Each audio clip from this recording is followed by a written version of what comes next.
ನಮಸ್ಕಾರ ವೀಕ್ಷಕರೇ, ಶ್ರೀಗರಿ ವಾರ್ತೆಗರಿಗೆ ಸ್ವಾಗತ.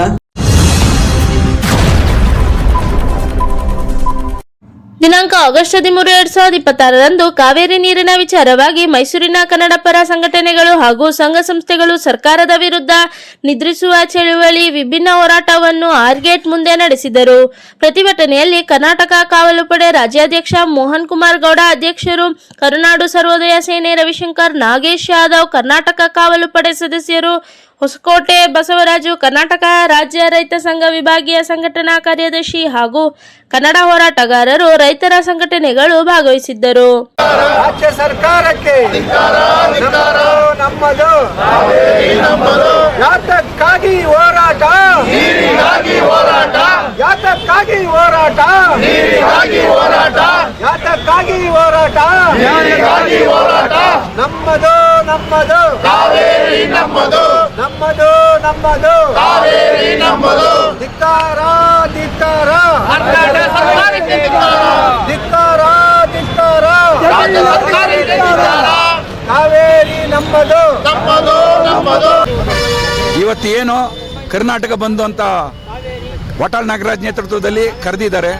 ನಾವು ಬಂದು ಭಾಗವಹಿಸಿದ್ದೀವಿ. ಎಲ್ಲ ಸಂಘಟನೆಗಳು, ರೈತರು ಎಲ್ಲರೂ ಬಂದಿದ್ದಾರೆ. ಇವತ್ತೇನು ಕಾವೇರಿ ನಿರ್ವಹಣಾ ಪ್ರಾಧಿಕಾರ ಅವೈಜ್ಞಾನಿಕವಾಗಿ 15 TMC ಬಿಡು ಅಂತ ಹೇಳಿದೆ, ಅದು ತುಂಬ ಮರಣ ಶಾಸನ. ರಾಜ್ಯ ಸರ್ಕಾರಕ್ಕಾಗಲಿ ಕರ್ನಾಟಕಕ್ಕಾಗಲಿ, ಕರ್ನಾಟಕದ ಜನತೆ, ಮಂಡ್ಯ, ಮೈಸೂರು ಎಲ್ಲ ಭಾಗಗಳಿಗೆ ತೊಂದರೆ ಆಗುತ್ತೆ. ನಮ್ಮ MP ಗಳು ಕಾವೇರಿ ಪ್ರಾಧಿಕಾರವನ್ನು ಪ್ರಶ್ನೆ ಮಾಡಲಿಲ್ಲ. ಪ್ರಧಾನಮಂತ್ರಿ ಅವ್ರಿಗೋಗಿ ಒಂದು ಮನವಿ ಕೊಡಬೇಕಿತ್ತು. MP ಗಳು ಏನು ಮಾಡ್ತಾ ಇದ್ರು, ರಾಜ್ಯ ಸರ್ಕಾರ ಏನು ಮಾಡ್ತಾ ಇದ್ದು? ಮೊದಲು ಬಂಗಾರಪ್ಪನವರು ನೀರು ಬಿಟ್ಟಿತ್ತಿಲ್ಲ, ಅದೇ ಥರ DK ಶಿವಕುಮಾರ್ ಅವರು ನೀರು ಬಿಡ್ತಾರಾ? ಅದು ಯಕ್ಷ ಪ್ರಶ್ನೆ ಆಗಿದೆ. ರೈತರ ಹಿತ ಕಾಪಾಡಬೇಕು. ನಾವು ಬೆಂಗಳೂರಿಗೆ ನೀರು ಕೊಡಲ್ಲ ಅಂದ್ರೆ ಏನು ಮಾಡ್ತೀರಾ? ಎಲ್ಲಿಂದ ಬರುತ್ತೆ? ಮಳೆ ಇಲ್ಲ, ಬೆಳೆ ಇಲ್ಲ. ಆದರೆ ಆಲಮಟ್ಟಿ ಡ್ಯಾಮ್ಗೆ ನೀರು ಬಿಟ್ರೆ ಅವರು ಸಮುದ್ರಕ್ಕೆ ಬಿಡ್ತಾ ಇದ್ದಾರೆ. ಆ ನೀರೆಲ್ಲಿ ಹೋಗ್ತೈತೆ? ಆಲಮಟ್ಟಿ ಡ್ಯಾಮಲ್ಲಿಂದ ಸಮುದ್ರಕ್ಕೆ ಹೋಗೋ ನೀರು ತಡೆ ಹಿಡಿಯಕ್ಕಾಗತ್ತಾ? ಹಾಗೆ ಮೇಕೆ ದಾಟನ್ನ ಅಲ್ಲೊಂದು ಅಣೆಕಟ್ಟು ಕಟ್ಟಲೇಬೇಕು ಅಂತ ನಮ್ಮ ಒತ್ತಾಯ. ರೈತರು ಆಗಲಿ, ಮಕ್ಕಳಿಗಾಗಲಿ, ಪ್ರಾಣಿ ಪಕ್ಷಿಗಳಿಗೆ, ಪರಿಸರಕ್ಕೆಲ್ಲ ನೀರು ಬೇಕೇ ಬೇಕು. ಯಾವುದಕ್ಕೂ ಪ್ರಾಧಿಕಾರ ಮತ್ತೆ ಮರಿ ಪರಿಶೀಲನೆ ಮಾಡಬೇಕು. ಕೇಂದ್ರ ಸರ್ಕಾರ ಮಧ್ಯ ಬರಬೇಕು, ಪ್ರವೇಶಿಸಬೇಕು. ರಾಜ್ಯಕ್ಕೆ ಅನ್ಯಾಯ ಆಗಿದೆ, ರಾಜ್ಯಕ್ಕೆ ನ್ಯಾಯ ಕೊಡಬೇಕು ಅಂತ ನಮ್ಮ ಒಟ್ಟಾರೆ ಎಲ್ಲ ಹೋರಾಟಗಾರರ ಪರವಾಗಿ ನಾನು ರಾಜ್ಯ ಸರ್ಕಾರಕ್ಕೆ, ಕೇಂದ್ರ ಸರ್ಕಾರಕ್ಕೆ ಮನವಿ ಮಾಡ್ಕೊಳ್ತಾ ಇದ್ದೇನೆ.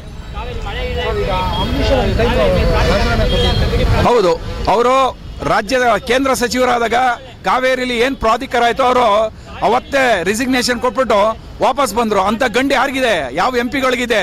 ಎಲ್ಲ ಆಸೆ, ಆಕಾಂಕ್ಷೆ ಮತ್ತೆ ಆಸ್ತಿಗೋಸ್ಕರ ಮತ್ತೆ ಅಧಿಕಾರಕ್ಕೋಸ್ಕರ ಇರುವಂತ ರಾಜ್ಯ MP ಗಳು ಏನ್ ಮಾಡ್ತಾ ಇದ್ದಾರೆ? ಅವ್ರು ನಿದ್ದೆ ಮಾಡ್ತಾ ಇದಾರ? ಕೇಳ್ಬೋದಿತ್ತಲ್ಲ. ತಮಿಳುನಾಡು ಎಷ್ಟು ಒಗ್ಗಟ್ಟಾಗಿ ಹೋರಾಟ ಮಾಡ್ತಾರೆ, ನಮ್ಮ ಕರ್ನಾಟಕದ ಯಾವ್ದಿಲ್ಲ. ಪಕ್ಷಾತೀತವಾಗಿ ಕರ್ನಾಟಕದ MP ಗಳು ಪ್ರಧಾನಮಂತ್ರಿಗೆ ಬಂದು ಕಾವೇರಿ ಪ್ರಾಧಿಕಾರಣ ಮೊದಲು ವಜಾಗೊಳಿಸ್ಬೇಕು, ಆಮೇಲೆ ಅದು ನಿರ್ಣಯಿಸಬೇಕು. ನಮ್ಗೆ ಅನುಮಾನ ಬರ್ತೈತೆ ಅವರು ರಾಜಕೀಯ ಮಾಡ್ತಾರಂತ ಪ್ರಾಧಿಕಾರದವರು. ಅದರಿಂದ ನಮ್ಗೆ ಅನ್ಯಾಯ ಆಗ್ತೈತೆ. ಕೇಳ್ದಾಗ ಅಲ್ಲ ನೀರು ಬಿಡೋಕೆ ಎಲ್ಲಿ ಹೋಗುತ್ತೆ? ನೀರೆಲ್ಲಿ ಬರುತ್ತೆ? ಮೊದಲು ಮೇಕೆದಾಟು ಯೋಜನೆ ಆಗಬೇಕು. ಹೆಚ್ಚುವರಿ ನೀರನ್ನು ಬೇಕಾದ್ರೆ ಅಲ್ಲಿಂದ ಬಿಟ್ಕೊಳ್ಳಿ. ನಮಗೆ ಆದಷ್ಟು ಬೇಗ ನ್ಯಾಯ ಕೊಡಬೇಕು ಅಂತ ಮಾಧ್ಯಮ ಮೂಲಕ ಒತ್ತಾಯ ಮಾಡ್ತಾ ಇದ್ದೀನಿ. ರವಿಶಂಕರ್, ಅಧ್ಯಕ್ಷರು, ಕರ್ನಾಡು ಸರ್ವೋದಯ ಸೇನೆ. ಈ ನಾಡಿನ ಜನತೆಯನ್ನ ಮತ್ತು ರೈತರ ಮತ್ತು ಹೋರಾಟಗಾರರನ್ನ ರಾಜ್ಯ ಸರ್ಕಾರದ ಮುಖ್ಯಮಂತ್ರಿಗಳು ಒಂದು ಮನವಿ ಮಾಡ್ಕೊಂಡಿದ್ರು. ಆ ಮನವಿಗೆ ಸ್ಪಂದಿಸಿ ಇವತ್ತು ಹೋರಾಟಗಾರರು, ರೈತರು, ಜನರು ಸ್ಪಂದಿಸೋ ಮೂಲಕ ಮಾನ್ಯ ಮುಖ್ಯಮಂತ್ರಿಗಳೇ, ನಿಮ್ಮ ಮಾತನ್ನು ನಂಬೋದೆ ನಿಜವಾಗ್ಲೂ ರೈತರ ಹಿತವನ್ನು, ನಾಡಿನ ಜನತೆಯ ಹಿತವನ್ನು ಕಾಪಾಡ್ತೀರಾ? ನಿಮ್ಮ ಮಾತನ್ನು ನಂಬಿ ನಾವು ನೆಮ್ಮದಿಯಿಂದ ಮಲಗಬಹುದೇ? ನಿಜವಾಗ್ಲೂ ಹೆಚ್ಚಿನ ನೀರನ್ನು ಹಿಡಿದಿಟ್ಟುಕೊಳ್ಳೋಕ್ಕಾಗಲ್ಲ ಅಂತ ಹೇಳಿದಿರಿ. ಬಿಡಿ, ಪರವಾಗಿಲ್ಲ. ಆದರೆ ನಾಡಿನ ಜನರ ಸಂಕಷ್ಟಕ್ಕೆ ಸಿಲುಕಿಸಬೇಡಿ ಅನ್ನೋದು ನಮ್ಮ ಮನವಿ. ನಿಮ್ಮ ಮಾತಿನ ನಂಬಿಕೆಯ ಮೇಲೆ ನಾಗರಿಕರು, ಹೋರಾಟಗಾರರು ಮೈ ಮರೆತು ನಿದ್ರೆಗೆ ಜಾರಬಹುದು. ಆದರೆ ನಾವು ಜಾಗೃತರಾಗಿದ್ದೀವಿ. ಅಧಿಕಾರಕ್ಕೆ ಏರಕ್ಕಿಂತ ಮುಂಚೆ ಮೇಕೆದಾಟು ಪರವಾಗಿ ತಾವು ಪಾದಯಾತ್ರೆ ಕೈಗೊಂಡಿದ್ರಿ. ಆದರೆ ಇದುವರೆಗೂ ಮೇಕೆದಾಟು ಯೋಜನೆ ವಿಚಾರವಾಗಿ ಚಕಾರ ಎತ್ತುತ್ತಾ ಇಲ್ಲ. ಮೇಕೆದಾಟಿಗೆ ಗುದ್ದಲಿ ಪೂಜೆ ಯಾವಾಗ ಅಂತ ಈ ನಾಡಿನ ಪ್ರಜೆಗಳಾಗಿ ನಾವು ಕೇಳ್ತಾ ಇದ್ದೀವಿ. ಕೂಡಲೇ ಮೇಕೆದಾಟು ಅಣೆಕಟ್ಟು ನಿರ್ಮಾಣವಾಗಬೇಕು. ನಾಡಿನ ಜನತೆಯ ಭರವಸೆ ನೀಡಿದ್ದೀರಿ. ಕಾವೇರಿ ಉಳಿಸುವ ನಾಡಿನ ಜನ ನೆಮ್ಮದಿಯಿಂದ ಇರ್ಬೋದೇನಂತ ಪ್ರಶ್ನೆ ಕಾಡ್ತಾ ಇದೆ. ಆದರೆ ನೀವೇನಾದರೂ ಮೈ ಮರೆತರೆ ರಾಜ್ಯದ ಉದ್ದಗಲಕ್ಕೂ ಹೋರಾಟವನ್ನು ಮಾಡೋದಕ್ಕೆ ಪ್ರತಿಯೊಬ್ಬ ಜನರು ಬೀದಿಗಿಳಿತಾರೆ. ಆ ಮೂಲಕ ಎಚ್ಚರಿಕೆಯ ಸಂದೇಶವನ್ನೂ ಇದೆ. ಅದೇ ರೀತಿ ಕಾವೇರಿ ನಿರ್ವಹಣಾ ಪ್ರಾಧಿಕಾರ ಪ್ರತಿ ಬಾರಿನೂ ಈ ರಾಜ್ಯದ ವಿರುದ್ಧವಾಗಿ ತೀರ್ಪುಗಳನ್ನ ಕೊಡ್ತಾ ಇರೋವಂಥದ್ದು ನೋಡಿದ್ರೆ, ಒಂದು ಕಾವೇರಿ ನಿರ್ವಹಣಾ ಪ್ರಾಧಿಕಾರದ ಅವರಲ್ಲಿ ನಮ್ಮ ಮನವಿ, ಹೋರಾಟಗಾರನಾಗಿ ಮನವಿ ಏನಂದರೆ, ಮೊದಲು ಕರ್ನಾಟಕ ರಾಜ್ಯಕ್ಕೆ ಇಂತಿಷ್ಟು ನೀರು ಅಂತ ನಿಗದಿ ಮಾಡಿ ಆ ನಂತರ ಉಳಿದ ನೀರನ್ನೆಲ್ಲ ಅನ್ಯ ರಾಜ್ಯಕ್ಕೋ ವಿದೇಶಕ್ಕೋ ಕೊಡಿ. ಮೊದಲು ನಮ್ಮ ರಾಜ್ಯಕ್ಕೆ ಇಂತಿಷ್ಟು ನೀರು ಅಂತನಾದರೂ ನಿಗದಿ ಮಾಡಿ ಅಂತ ಒತ್ತಾಯಿಸ್ತೇನೆ. ಮೋಹನ್ ಕುಮಾರ್ ಗೌಡ, ಕರ್ನಾಟಕ ಕಾವಲು ಪಡೆಯ ರಾಜ್ಯಾಧ್ಯಕ್ಷ. ನಿಮ್ಮ ಆಜ್ಞೆಯಂತೆ ನನ್ನ ನಡೆ. ಈ ದಿನ ಮೈಸೂರು ನಗರದಲ್ಲಿ ಕಾವೇರಿ ಪ್ರಾಧಿಕಾರದ ವಿರುದ್ಧವಾಗಿ ಕಾವೇರಿ ಕ್ರಿಯಾ ಸಮಿತಿಯ ನೇತೃತ್ವದಲ್ಲಿ, ಕರ್ನಾಟಕ ರಕ್ಷಣಾ ವೇದಿಕೆಯ ನೇತೃತ್ವದಲ್ಲಿ, ಕರ್ನಾಟಕ ಕವಲು ಪಡೆ ನೇತೃತ್ವದಲ್ಲಿ ಈ ದಿನ ನಾವು ನಿದ್ರಿಸುವ ಚಳವಳಿಯನ್ನು ಹಮ್ಮಿಕೊಂಡಿದ್ದೀವಿ. ನಿದ್ರಿಸುವ ಚಳವಳಿ ಅಂದರೆ ನಮ್ಮ ರಾಜ್ಯ ಸರ್ಕಾರ ನಿದ್ರೆ ಮಾಡ್ತಿದೆ ಅನ್ನುವ ಒಂದು ಸಂಕೇತ. ಕಾವೇರಿ ನಿರ್ವಹಣಾ ಮಂಡಳಿ ಪ್ರತಿ ಬಾರಿಯೂ ನಮಗೆ ಅನ್ಯಾಯ ಮಾಡುತ್ತಾ ಬಂದಿದೆ. ಸ್ನೇಹಿತರೆ, ಕರ್ನಾಟಕದ ಪ್ರಜೆಗಳೇ, ನೀವು ನಮ್ಮ ರಾಜ್ಯ ಸರ್ಕಾರವನ್ನು ಇಷ್ಟೇ ಕೇಳಬೇಕು. ನಮಗೆ ಕುಡಿಯಲು ನೀರದಿರುವಾಗ ತಮಿಳುನಾಡಿಗೆ ನೀವು ನೀರು ಬಿಡುವ ದುಸ್ಸಾಹಸಕ್ಕೆ ನಮ್ಮ ವಿರೋಧವಿದೆ. ಇಂತಹ ಒಂದು ನಿಮ್ಮ ದುಸ್ಸಾಹಸಕ್ಕೆ ನಮ್ಮದು ಕಡಾಖಂಡಿತವಾದ ವಿರೋಧ. ಇಂತಹ ಕಾವೇರಿ ನಿರ್ವಹಣಾ ಮಂಡಳಿಯಲ್ಲಿ ತಾವು ಹಸ್ತಕ್ಷೇಪ ಮಾಡಿ ಕರ್ನಾಟಕಕ್ಕೆ ನ್ಯಾಯವನ್ನು ಒದಗಿಸಿಕೊಡಬೇಕು ಅನ್ನೋದೇ ನಮ್ಮ ಕಳಕಳಿಯ ಮನವಿ.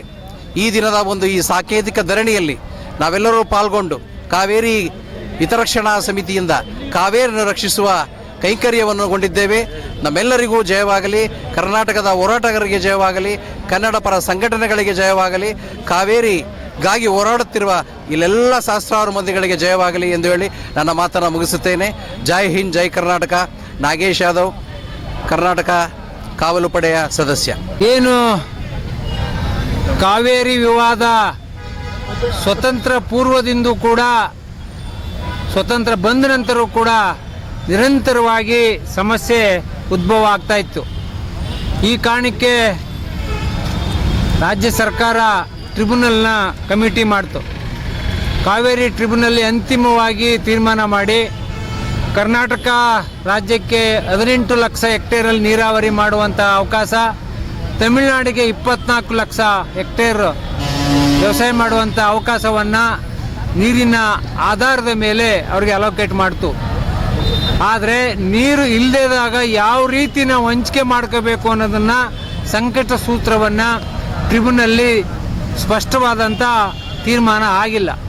ಆ ಕಾರಣಕ್ಕೆ ತಮಿಳುನಾಡು ಸರ್ಕಾರ ಮತ್ತು ಕರ್ನಾಟಕ ಸರ್ಕಾರ ಕೂಡಲೇ ಮಧ್ಯಪ್ರವೇಶ ಮಾಡಿ ಕೇಂದ್ರ ಸರ್ಕಾರ ಇಂಥ ಸಂದರ್ಭದಲ್ಲಿ ನೀರು ಇಲ್ಲದಾಗ ಯಾವ ರೀತಿ ಹಂಚಿಕೆ ಮಾಡ್ಕೋಬೇಕು, ಯಾವಕ್ಕೆ ಪ್ರಾಮುಖ್ಯತೆ ಕೊಡಬೇಕು, ಕುಡಿಯೋ ನೀರು, ಕೆರೆಕಟ್ಟೆಗಳಿಗೆ ನೀರು, ಜಾನುವಾರುಗಳ ನೀರು, ಪಶು ಪಕ್ಷಿಗಳಿಗೆ ನೀರನ್ನು ಯಾವ ರೀತಿ ಹಂಚಿಕೆ ಮಾಡ್ಕೋಬೇಕು ಅನ್ನೋದ್ರ ಬಗ್ಗೆ ಕೇಂದ್ರ ಸರ್ಕಾರ ಮಧ್ಯಪ್ರವೇಶ ಮಾಡಿ ಅದನ್ನು ಸಂಕಟ ಸೂತ್ರವನ್ನು ಜಾರಿ ಮಾಡಬೇಕು. ಈ ಕಾರಣಕ್ಕೆ ಇವತ್ತು ಮೊನ್ನೆ ಏನು CWRC ಅವರು ಪ್ರತಿ ದಿವಸ 12,000 ಕ್ಯೂಸೆಕ್ ನೀರನ್ನು 15 ದಿವಸಗಳ ಕಾಲ ಬಿಡಬೇಕು ಅಂತೇನು ಆದೇಶ ಮಾಡಿದೆ. ಆದೇಶ ವಿರುದ್ಧ ನಿರಂತರವಾಗಿ ಕರ್ನಾಟಕ ರೈತ ಸಂಘ ಮತ್ತು ಎಲ್ಲ ಪ್ರಗತಿಪರ ಸಂಘಟನೆಗಳು ಅವರವರ ಲಿಮಿಟೇಷನ್ಲಿ ಚಳುವಳಿಯನ್ನು ಮಾಡ್ಕೊಂಡು ಬಂದಿದ್ದೀವಿ. ಈ ಕಾರಣಕ್ಕೆ ಮೊನ್ನೆ ಏನು ರಾಜ್ಯ ಸರ್ಕಾರ ಸರ್ವಪಕ್ಷಗಳ ಸಭೆ ಕರೆದು ಯಾವುದೇ ಕಾರಣಕ್ಕೂ ಕರ್ನಾಟಕ ರೈತರು ಮತ್ತು ಕುಡಿಯೋ ನೀರು ನಾಗರಿಕರ ರಕ್ಷಣೆ ಮಾಡ್ತೀನಿ ಅಂತ ಹೇಳಿದ್ದಾರೆ. ಅದು ಬದ್ಧವಾಗಬೇಕು. ಕೂಡಲೇ ಪ್ರಾಧಿಕಾರದ ಆದೇಶದ ವಿರುದ್ಧ ಮೇಲ್ಮನವಿಯನ್ನು ಸಲ್ಲಿಸಿ ಸುಪ್ರೀಂ ಕೋರ್ಟ್ಗೆ ನ್ಯಾಯವನ್ನು ದೊರಕಿಸ್ಕೊಡ್ಬೇಕು ಅಂತೇಳಿ ಇವತ್ತು ಕರ್ನಾಟಕ ಬಂದು ಆಚರಣೆ ಸಂದರ್ಭದಲ್ಲಿ ನಾವು ಇವತ್ತು ಮೈಸೂರಿನ ವೃತ್ತದಲ್ಲಿ ಎಲ್ಲರೂ ಕೂಡ ಪ್ರತಿಭಟನೆ ಮಾಡಿ ಸರ್ಕಾರಕ್ಕೆ ಎಚ್ಚರಿಕೆಯನ್ನು ಕೊಡ್ತಾ ಇದೆ. ನನ್ನ ಹೆಸರು ಹೊಸಕೋಟೆ ಬಸವರಾಜು, ಕರ್ನಾಟಕ ರಾಜ್ಯ ರೈತ ಸಂಘ ವಿಭಾಗೀಯ ಸಂಘಟನಾ ಕಾರ್ಯದರ್ಶಿ. ಮತ್ತೆ ಮುಂದಿನ ವಾರ್ತೆಗರಿಯಲ್ಲಿ ಭೇಟಿಯಾಗೋಣ. ಶ್ರೀಗರಿ, ನಿಮ್ಮ ಮನದಾಳದ ಗರಿ.